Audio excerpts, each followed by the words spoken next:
आगे बढ़ते हैं साहब। ओके जी, ये लास्ट वन वाली एग्जांपल्स चल रही है हमारे साथ ही जी। तो इसे देख लेते हैं जी। After thinking about what Suhani said about being direct with David, हमने देखा था एक लास्ट वन है, एक किरदार, एक केस स्टडी में एक डेविड है और एक थी सुहानी। तो last one decides that what she needs from him is to be able to trust that his contribution does not contain errors that create more work for her. कि जो colleague मेरा काम करेगा उसमें गलतियां नहीं होंगी ताकि मुझे ओवरवर्क ना करना पड़े। To prepare for their meeting, she makes a list of specific examples from the last project she can reference if necessary. She also reflects on how to phrase her views directly without being confrontational or disrespectful. तो ये बड़ी अच्छी strategy है कि उसने अपने colleague के conflict style पे काम किया, उसने स्पेसिफिक एग्जांपल्स इकट्ठी की और उस बंदे ने को हमारे उस प्रोफेशनल ने यानी कि लाशवान ने तैयारी की। और टिप दी जा रही है कि it is unrealistic to set a goal of changing the other person, instead focus on the outcome of the situation not the person. बड़ी प्यारी बात जी। क्या कहना चाहिए, जल्दी हरूफ से सोने के पानी से लिखे जाने वाली बात कि अनरियलिस्टिक गोल कभी सेट नहीं करना चाहिए और बंदों को बदलने की कोशिश नहीं करनी, अपने आप को बदलना है। और हमारा फोकस क्या होना चाहिए कि आउटकम इस सिचुएशन का क्या निकलेगा। ठीक है जी, रिजल्ट ओरिएंटेड होना चाहिए, बंदे पे फोकस ना करें, रिजल्ट्स पे, आउटकम पे फोकस करें। जी बड़ी अच्छी बात। आगे बढ़ते हैं सर। ले जी, एक्शन लेने का टाइम आ गया। आपने सोचना है, देखना है कि think about the last difficult और uncomfortable conversation you have had. What did you hope to achieve, where were you able to reach your goal. कि सोचिएगा, देखिएगा, याद कीजिएगा कि आपकी पिछली डिफिकल्ट कॉन्वर्सेशन कौन सी थी। वो दफ्तर में थी, कॉलेज में थी, घर में थी। आपने क्या सोचा था और किन नताइज पर आप पहुंचे। तो ये ज़ाहिर एक सेल्फ रिफ्लेक्शन के लिए एक अच्छी एक्सरसाइज। आगे बढ़ते हैं साहब। ओके जी, get in the right mindset. जैसा कि अक्सर एक्सपर्ट्स बताते हैं हमारे डियर कॉलीग्स की, दुनिया में दो तरह के माइंडसेट हैं। एक ग्रोथ माइंडसेट के लोग हैं और एक साहब फिक्स्ड माइंडसेट के लोग हैं। तो यहां जाहिर है आप देखते हैं कि ये किस राइट माइंडसेट की बात की जा रही है कि कॉन्वर्सेशन को शुरू करने से पहले हमें ये बातें जरूर करनी चाहिए कि वो राइट माइंडसेट अचीव हो पाए, वो पॉजिटिव माइंडसेट हमारा बन जाए। वो क्या जी, approach the discussion as a normal conversation. कि जो डिस्कशन शुरू होने वाली है उसे एक नॉर्मल मुकालमा समझा जाए। जैसे अगर आप मुझे इजाजत दें तो मैं यहाँ शेयर करूंगा कि हमारे यहाँ पंजाब में जी वो अक्सर एक मिसाल बुजुर्ग देते हैं कि मावा धियां लड़तियां, मावा धियां लड़दियां, लोग कहते गल्लां करदियां। तो एक माँ बेटी आपस में जब कॉन्वर्सेशन कर रहे होते हैं तो वो सुनने वाले को बास का महसूस होता है कि शायद झगड़ा हो रहा है, लेकिन एक्चुअली वो मामा धियां बातें ही कर रही होती हैं, झगड़ा नहीं हो रहा होता।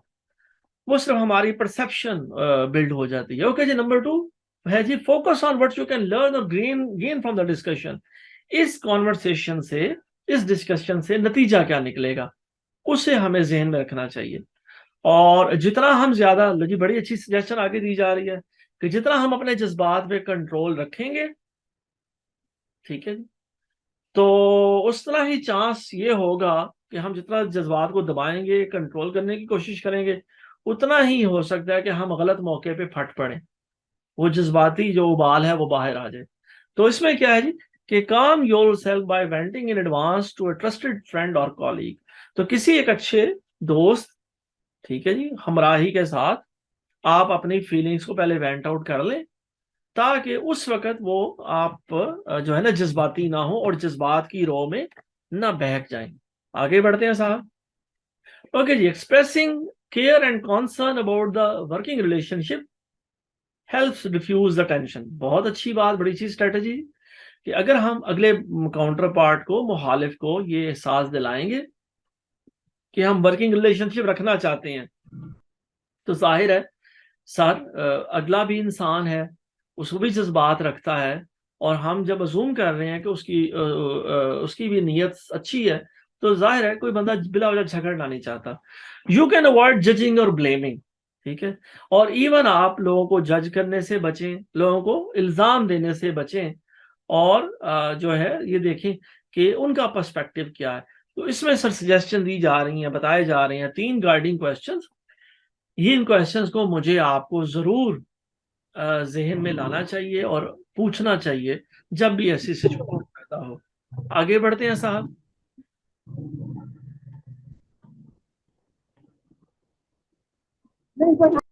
नहीं जी, आगे बढ़ते हैं सर, अगली स्लाइड पे चलते हैं। मेक अ प्लान जी। एक मशहूर वर्ल्ड वार 2 में, दूसरी जंग अज़ीम में, एक मशहूर अमेरिकन जनरल ने कहा था कि plans are nothing, planning is everything. कि सारे के सारे मंसूबे बाजू का धरे के धरे रह जाते हैं, लेकिन ये जो प्लानिंग की कोशिश है ये बंदे को बहुत अच्छा पे करती है। तो मंसूबा, एक बहुत बड़े स्ट्रेटेजिस्ट ने, एक मंसूबा साज ने ये बात की, तो हम सर उसी बात को देख रहे हैं कि think about what you will से अहेड ऑफ टाइम। उस डिफिकल्ट कॉन्वर्सेशन से पहले ये देखें कि आप क्या कहना चाहते हैं, उसके बाद आप जो है मीटिंग को स्केजुअल करें। ठीक है जी, ये बड़ा जरूरी है कि प्रेपरेशन की जाए। बिल्कुल अनप्रिपेयर्ड आप बगैर तैयारी के मत मुश्किल जो कॉन्वर्सेशन है उनमें जाएं। आगे बढ़ते हैं साहब। ओके जी, सिलेक्ट द राइट प्लेस। तीसरी प्लानिंग के और प्लान के पैराडाइम में तीसरी बात की जा रही है कि सही जगह का इंतखाब करें। ठीक है जी, जिस तरह चलें अपने वतन में बात करते हैं, हमारे वतन के कर्नल शफीकुर रहमान साहब बहुत बड़े मजाह नगार, उन्होंने कहीं अपने किसी किताब में लिखा कि कभी भी बच्चे को जो है महफिल में लोगों के सामने मत डांटिए, उसे कोने में ले जाकर, तन्हा ले जाकर उसकी खबर लीजिए। तो ये बड़ा जरूरी है जी, वही बात हो रही है कि आपको एक अच्छी जगह का इंतखाब करना चाहिए, और जो है फिर उसके बाद उस डिफिकल्ट कॉन्वर्सेशन में एंटर होना चाहिए। ले जी, think about what you will say when you get in the room, before you get in the room, incorporating your goal and your colleagues perspective, interest and style. तो ये sir experts हमें बता रहे हैं, तो जाहिर है इन सजेशंस को हमें जरूर जहन में रखना चाहिए। अगला टूल है जी, tool 4, prepare for difficult conversation. ये मैं आपसे शेयर कर दूंगा, तो ये भी यकीनन आपको इसे जरूर गो थ्रू कीजिएगा, मैं आपसे रिक्वेस्ट करूंगा, ये आपको जरूर हेल्प आउट करेगा। ओके जी, ये स्लाइड अब जाहिर है बताती है कि ये चीजें करने वाली हैं जी, कि आप किसी पास सिचुएशन के बारे में सोचें और फिर याद करें कि आपने क्या जो है ना स्टेप्स उस वक्त लिए थे। ठीक है जी, तो इसमें जाहिर है अगर आप माजी के तजर्बात से फायदा उठाएंगे, जो भी आपके तल्ख तजर्बात हुए, जैसे भी मुश्किल हालात है, तो वो आगे आपको आने वाले वक्त में मुझे और आपको हमारे ही तजर्बात फायदा देंगे। आगे बढ़ते हैं सर। लेकिन सेक्शन मुकम्मल हो रहा है हमारा, तो ये सर इसका टेक अवे है 30 सेकेंड कि assess what you know in advance. बड़ा ज़रूरी है ये जाना जाए कि प्लानिंग की जाए और तैयारी की जाए, ऑब्जर्व करना कि दूसरा बंदा कैसे कॉन्फ्लिक्ट को हैंडल कर रहा है, इसे समझना बड़ा ज़रूरी है। आप क्या आउटकम चाहते हैं नंबर 3 पे, ये आपको डिटरमिन पहले करना है। नंबर 4, प्रेपरेशन बहुत ज़रूरी है, अपने जज्बात को सही जगह पे इस्तेमाल करना और उन्हें बहुत ज़्यादा दबाना नहीं है, ये बड़ा ज़रूरी है। उसके बाद जो है ना स्ट्रेटेजिकली जो प्रेपरेशन आप करेंगे, तो वो जाहिर है जो है आप एक अच्छे तरीके से उस सिचुएशन को हैंडल कर सकेंगे।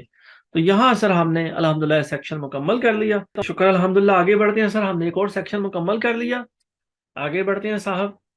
ओके जी, टेक एक्शन। दोबारा वक्त आन पहुंचा कि सिर्फ इन बातों को देखा ना जाए, सुना ना जाए।